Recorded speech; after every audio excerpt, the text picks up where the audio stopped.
Shalom, people of God. We are grateful to the Lord for this morning and this day that He has given unto us. We want to go right into five number 63, and we would want to see the covenant shift. The covenant shift. There's a covenant shift right here that we would like to look at, and we would like to read from Genesis chapter 27. From verse 1 to verse 14. Genesis 27 verse 1 to verse 14, and I'll read it from King James Version. And it came to pass that when Isaac was old and his eyes were dim, so that he could not see, he called Esau his eldest son, and said unto him, My son. And he said unto him, Behold, here I am. And he said, Behold now, I am old, I know not the day of my death. Now therefore take, I pray thee, thy weapons and thy quiver and thy bow, and go out to the field, and take some venison for me to eat, and make me savory meat, such as I love, and bring it to me, that I may eat, that my soul may bless thee before I die. And Rebekah heard when Isaac spoke to his son Esau, and Esau went to the field to hunt for venison and to bring it. And Rebekah spoke unto Jacob her son, saying, Behold, I heard my father speak unto Esau thy brother, saying, Bring me venison, and make me savory meat, that I may eat and bless thee before the Lord, before my death. Now therefore, my son, obey my voice according to that which I command thee. Go now to the flock, and fetch me from thence 2 good kids of goats, that I will make them savory meat for thy father, such as he loveth. And thou shalt bring it to thy father, that he may eat, and that he may bless thee before his death. And Jacob said to Rebekah his mother, Behold, Esau my brother is an early man, and I am a smooth man. My father peradventure will fail me, and I shall seem to him as a deceiver, and I shall bring a curse upon me, and not a blessing. And his mother Rebekah said unto him, verse 13, Upon me let the curse be, my son, only obey my voice, and go fetch me them. And he went and fetched and brought them to his mother. And his mother made savory meat, such as his father loved. We see an account of 4 people here at play.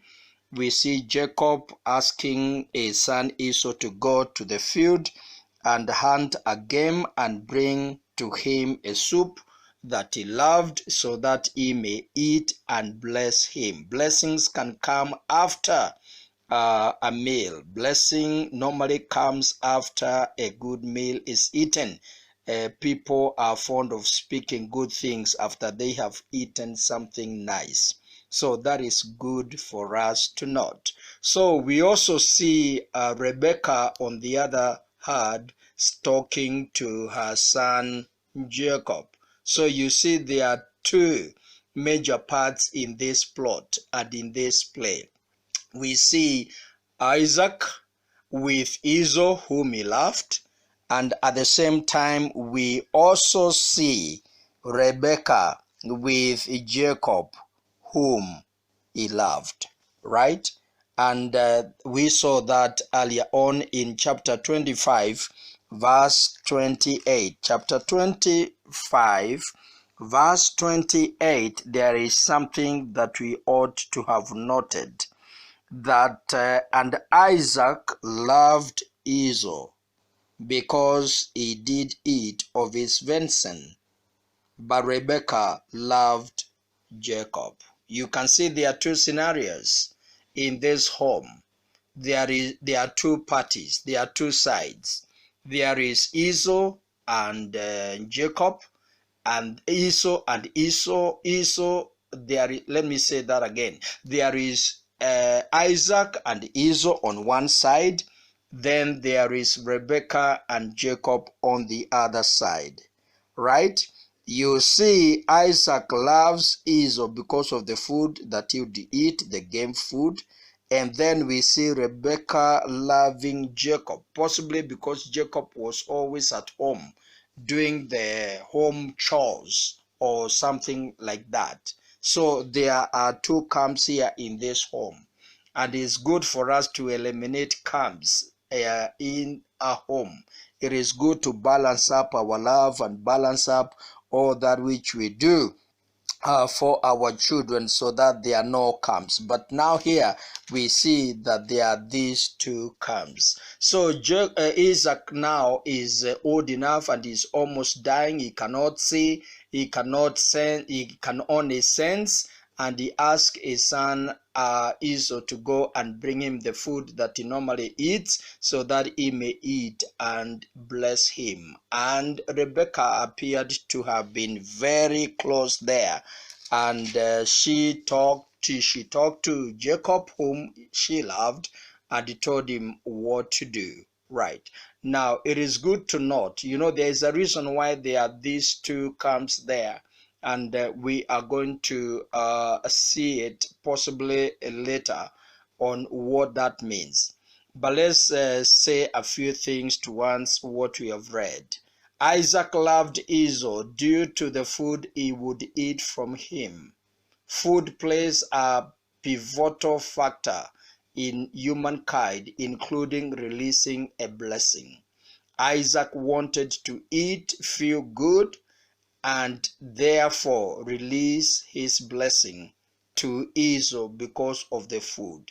But food really was not the main thing that a blessing should be released. You remember we also saw in the previous chapter that 26 and verse 35,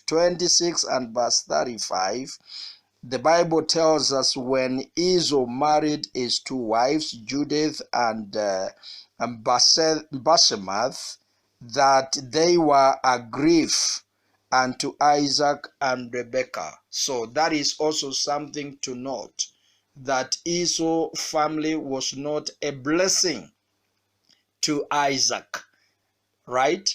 They were not a blessing to Isaac and Rebekah. But now Isaac just decides to love Esau because of the food, and he wants now to release a blessing when his family, his wives, have been a grief to him and Rebekah, right? But let's go on and say that when leadership is happy with you, it releases a blessing. And that is also found in Hebrews chapter 13 and verse 17. Hebrews chapter 13 and verse 17. If we can just quickly look at it. Hebrews chapter 13 and verse 17. It says something, and parental authority is also a very important authority, though at times we ignore it. All right, we ignore parental authority, and parental authority holds your blessing.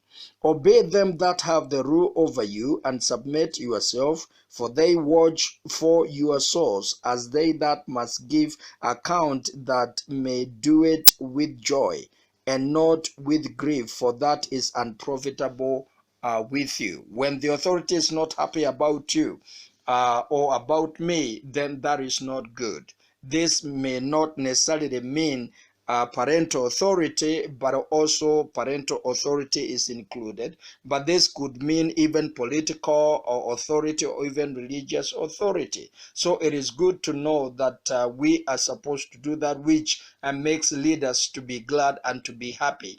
And once they are happy, they will release a blessing over us. When your parents are happy, they will bless you. When your pastors are happy, they will bless you. When your government is happy, or the leaders that you have near close to you, they will be a source of a blessing to you. So leadership as a form of predictability.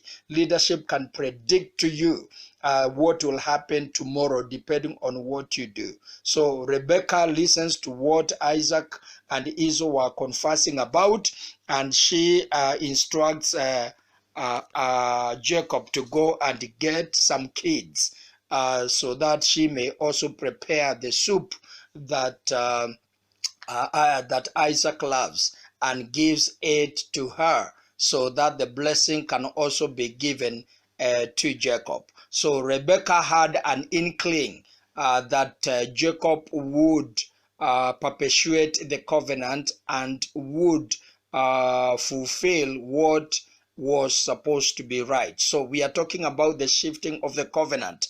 Now, under normal circumstance, this covenant would have been perpetuated by Esau. But we see Esau starts, to marry the people that he ought not to have married. That became a grief to Isaac and Rebekah. And by so doing, then that shifts the covenant now from Esau to Jacob. Esau, as a firstborn, he ought to have received a double portion of the blessings of his parents. But because of what was happening in his household, he could not attain that. And God knew that in advance. In another place, we talked about the foreknowledge of God. God foreknew what Esau would turn out to be.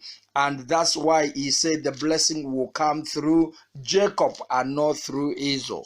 And here in chapter 9 of Romans and verse 10, chapter 9 of Romans and verse 10, the scripture says, and not only this, but when Rebekah also had conceived by one, even by our father Isaac, for the children being not yet born, neither having done any good or evil, that the purpose of God according to election might stand, not of works, but of him that calleth. God had already called Jacob to be the one who is going to perpetuate the covenant, and not Esau. So Rebekah got to have that knowledge, that information, the time that God talked to her. You remember God talked to Rebekah in chapter 25 of Genesis and verse 23. 23 of Genesis. The Lord said unto Rebekah, 2 nations are in your womb, and 2 people from within you will be separated. One people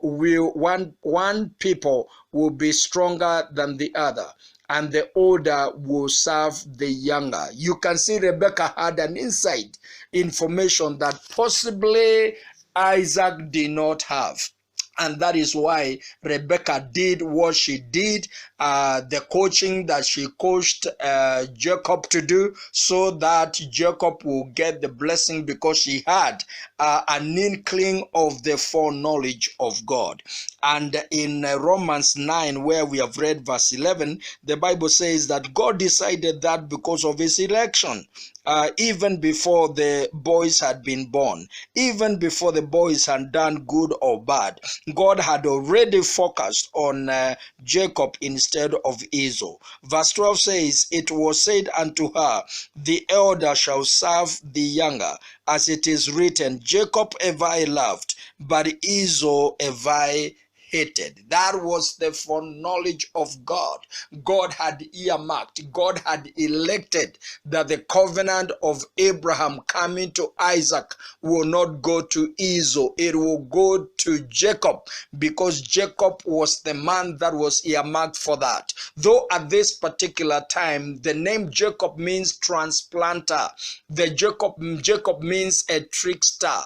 Jacob means a deceiver. Right? That is what he is at this particular time. But we are going to see in other podcasts that God is going to change all that. Just the way God changed Abram, just the way God changed Sarai, God is also going to change what Jacob is now. He may be playing what he really is now, but God is going to deal with that, because God has a foreknowledge that he will obey him, that he would carry the covenant that God had given to Abraham and had given to Isaac now at this particular time. So Jacob feared the curse of trickery, but Rebekah asked him to let that be upon her, because Rebekah was ready to do the will of God. And once we know the will of God, even if there is a risk, we just go ahead and do the will of God.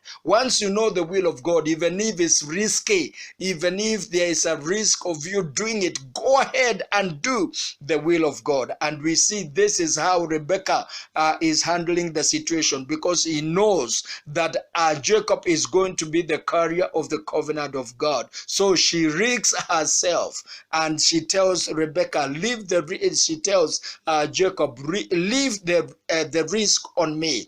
I will do that which is supposed to be done. So for knowledge of God is very important, saints of God. And once we have known the will of God, even if it's a risk, let's go ahead and undertake the risk. Because if we undertake the risk of God, of doing that which is right, we cannot fail God. God will come and protect. God will come and safekeep us. God will come and see us through what could be have looked as though it was risky. May the Lord bless you. We'll continue tomorrow. Maranatha.